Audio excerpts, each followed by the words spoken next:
Hello, I'm Julie Malakoff, and thank you so much for signing up for Make Your Mark Grid and Go Big. In this class, we are going to be working with found objects and found paper. The class is called Make Your Mark for two reasons. The first reason is we are using mark-making tools that you can find around your home. So simple things like, this is actually a cut-up pool foam toy, bubble wrap, and combs. I'm going to have you go on your own personal scavenger hunt through your house to find items that you wish to work with in your art. But these are a few that I found. The toothbrush is fun, the straw, and this very popular cup wrap where it has these wonderful textures.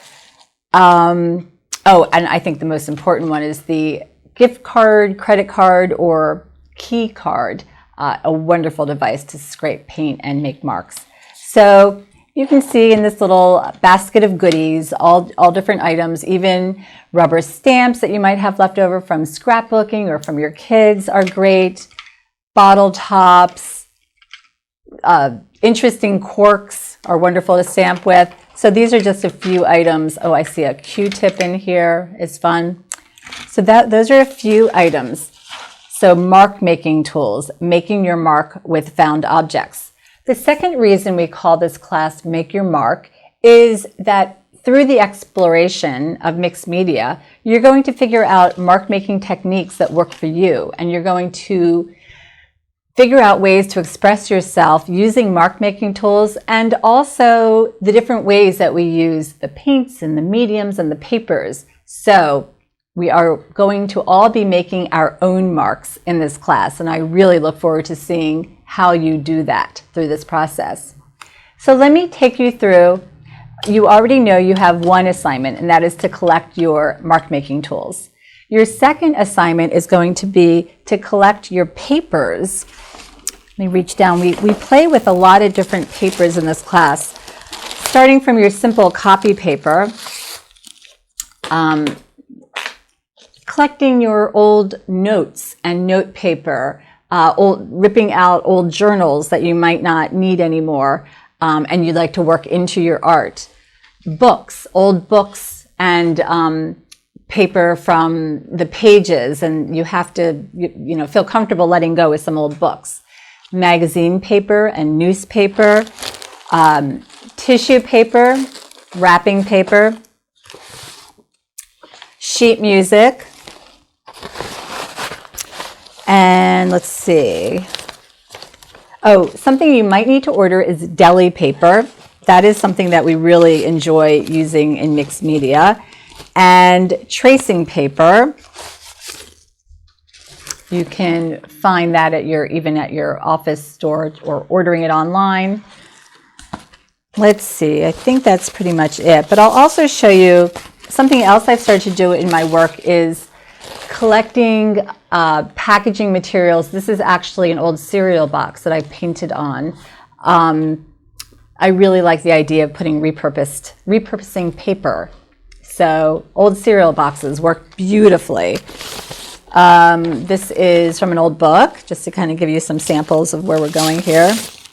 This is what the deli paper looks like. It's really nice. And scraped, more scraped copy paper. So just to give you some ideas, 2 assignments, collecting paper, collecting found objects. Okay, and speaking of paper, we are going to be using, I happen to always seem to buy the Canson. I'm sure there are other brands, but it's the Canson watercolor paper pad. It's cold press and it's 18 by 24. I definitely don't want you going smaller than that. You should at least have an 18 by 24 inch pad, and there's 30 pieces of paper in this. So this is actually a must. You do need that. So that should do it for your paper. And let's talk about some of your more traditional art supplies. So one thing that you'll need, since we are going to do collaging in this class, is the glazing medium. You won't need one so large, but can get a smaller, I think 8-ounce would be nice. And for heavier paper, as if we were going to use the cereal box, the cardboard, you will need an extra heavy gel mat. It comes in gloss too, so it's your preference, but this one's by Golden, and it works really nicely. So Golden or Liquitex, this is Liquitex for your mediums, your gluing material. And for paints, you know, any brand of acrylic will do. I happen to have Liquitex here, and I want you to definitely have white and black. And I have two different, this one is, this one is a fluid, and this one is considered a heavy body. So the different textures of paint will purely be your own preference. You'll have to play and experiment to see what you like. It doesn't matter which way you go, so that's fine. Black and white, and then your primary colors. So you will need blue and red and yellow to start, because you know if you mix these three colors, well, not all three together, but when we mix them up, I'll take you through the process, you can make as many colors as you like. So that is definitely important to have these three colors, your primary colors, black and white, and then also a couple of favorites. So maybe pink or turquoise or something like that, whatever you like.